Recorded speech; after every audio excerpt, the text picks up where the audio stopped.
BJP. സംസ്ഥാന പ്രസിഡന്റും നേമത്തെ NDA സ്ഥാനാർത്ഥിയുമായ Rajeev ചന്ദ്രശേഖറിന് സ്വന്തമായി ഒരു കാർ പോലും ഇല്ലെന്ന് പറഞ്ഞാൽ നിങ്ങൾ വിശ്വസിക്കുമോ?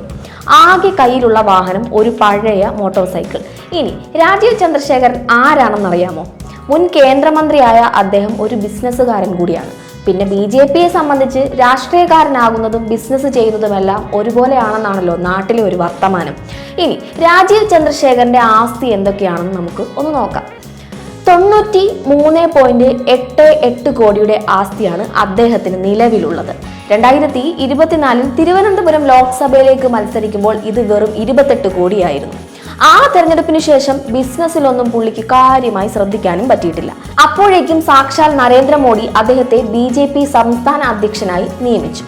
ആ 2 വർഷത്തിനിടെ 65.79 കോടി രൂപയാണ് രാജീവ് ചന്ദ്രശേഖരന്റെ ആസ്തിയിൽ വർദ്ധിച്ചത്. എന്തൊരു അതിശയകരമാണ് ഈ വർധനവ്! ഇപ്പോൾ ട്രിക്ക് പിടികിട്ടിയില്ലേ?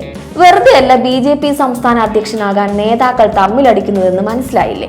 മന്ത്രി രാജീവ് ചന്ദ്രശേഖരന്റെ ആസ്തിയുമായി ബന്ധപ്പെട്ട വിവാദങ്ങൾ 2024 ലോക്സഭാ തെരഞ്ഞെടുപ്പ് കാലത്തും സജീവമായിരുന്നു.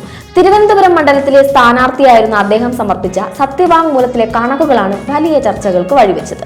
രാജീവ് ചന്ദ്രശേഖർ സമർപ്പിച്ച സത്യവാങ്മൂലം പ്രകാരം 2021-22 സാമ്പത്തിക വർഷത്തിൽ അദ്ദേഹത്തിന്റെ ആകെ നികുതി വരുമാനം വെറും 638 രൂപ മാത്രമായിരുന്നു.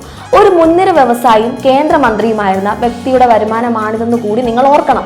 നാമനിർദ്ദേശ പത്രികയിൽ തെറ്റായ വിവരങ്ങൾ നൽകിയെന്ന് ചൂണ്ടിക്കാട്ടി അഭിഭാഷക അവനി ബൽസാൽ പരാതിയുമായി രംഗത്തെത്തിയിരുന്നു. ഇനി എന്താണ് പരാതിയുടെ ഉള്ളടക്കമെന്നറിയണ്ടേ? ആയിരക്കണക്കിന് കോടി രൂപ മൂല്യമുള്ള ജുപ്പിറ്റർ ക്യാപിറ്റൽ അടക്കമുള്ള തന്റെ പ്രധാന പല കമ്പനികളുടെ വിവരങ്ങളും രാജീവ് ചന്ദ്രശേഖർ മറച്ചുവെച്ചു അത്രേ. തീർന്നില്ല, കോടികൾ വിലമതിക്കുന്ന ബംഗളൂരുവിലെ ആഡംബര വീടിന്റെ ഉടമസ്ഥതയും രാജീവ് ചന്ദ്രശേഖർ വെളിപ്പെടുത്തിയിട്ടില്ല. അവാനി ബൽസാൽ ഇതൊന്നും വെറുതെ പറഞ്ഞതല്ലായിരുന്നു. വസ്തുനികുതി അദ്ദേഹം അടച്ചതിന്റെ രസീത് ഉൾപ്പെടെയുള്ള തെളിവുകളും അവർ പുറത്തുവിട്ടു. എന്തായാലും കഥകൾ ഓരോന്നായി ഇങ്ങനെ പുറത്തു വരുമ്പോൾ ഇതിനെ പ്രതിരോധിക്കാൻ രാജീവ് ചന്ദ്രശേഖരനൊപ്പം കേരളത്തിലെ ബി.ജെ.പി. നേതാക്കൾ ഇല്ല എന്നതാണ് മറ്റൊരു ടെസ്റ്റ്.